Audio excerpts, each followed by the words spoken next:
Asura Blade, Sword of Dynasty. This is a fighting game by Japanese developer Fuuki, released in arcades in 1998.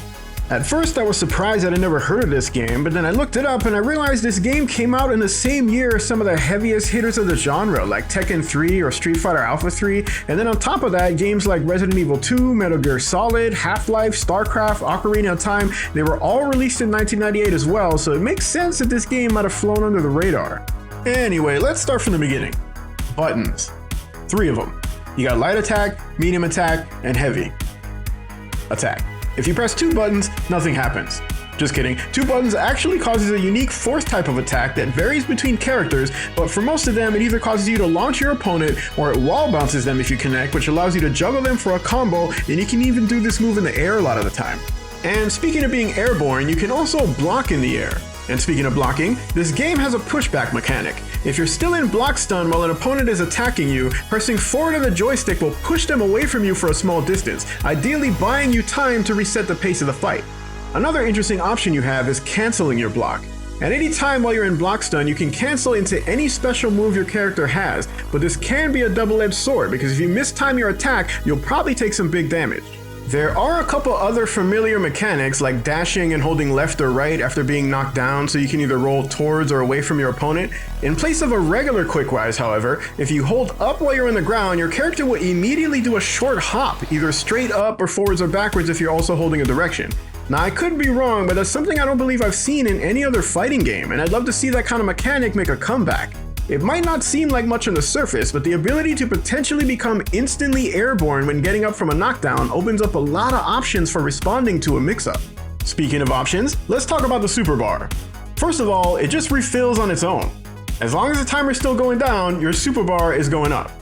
Like most modern fighting games, you can spend meter to do an EX version of your special attacks by doing their input and pressing 2 buttons. But interestingly, if you take a look at these lines, each character has a different amount of EX attacks they can do with a full super bar. And speaking of a full super bar, as you might expect, you can also do a super attack, but another option you have is going into boost mode. Pressing down in all 3 attack buttons activates boost mode, which will prevent you from using your super bar for the rest of the match, but it grants you special abilities or traits that are specific to each character. Here's a couple examples.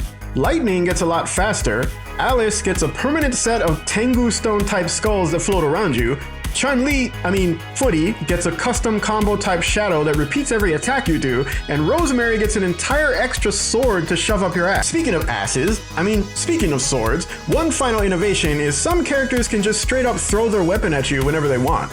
This acts as a special attack, but it also changes your character's fighting style. You'll have slightly different attributes like being faster or changing the range of your normal attacks, but in a lot of cases, you'll get a different set of special moves and sometimes even an entirely different super attack. It's almost like the stance changes you've seen in characters like Gen from Street Fighter or Lei Wulong from Tekken. The major difference being, if you want to switch back, you have to get back to your weapon and pick it up. So, having covered all that, this game has a surprising amount of depth as you might imagine, and some of these mechanics can feel like they're ahead of their time. Where the game doesn't seem to innovate very much is the character design.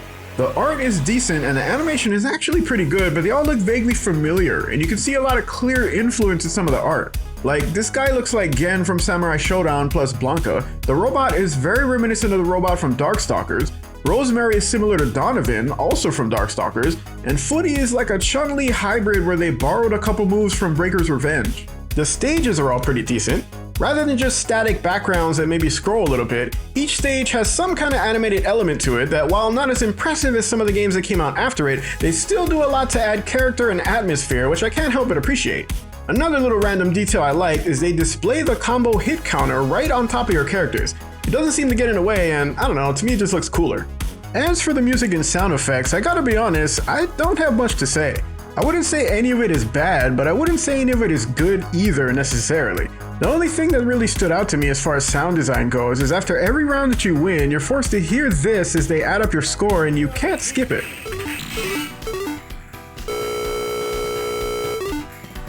Another thing I forgot to mention that you might have noticed, the characters all have 2 life bars, but it doesn't really seem to change anything because the damage output for some of these combos and super attacks is insane. Damn, dude, you see that shit? This is a factor that comes into play as you progress through the game and find yourself facing this piece of shit. He got a knife, he got a gun, he got a knife gun. and his gun shoots lasers. Look at this. Damn, yo, what do you think, your cable? And he's not even the final boss.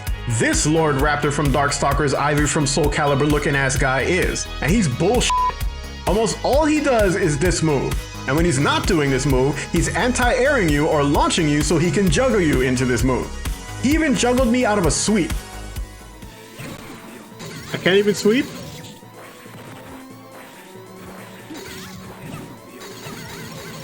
My sweep went through his legs, and even my super attack did. I legit couldn't even beat him. I died over and over on stream and finally decided to use the rewind feature just to see a single ending.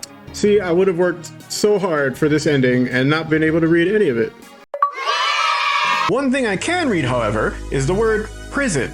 That says Dark Rapissin.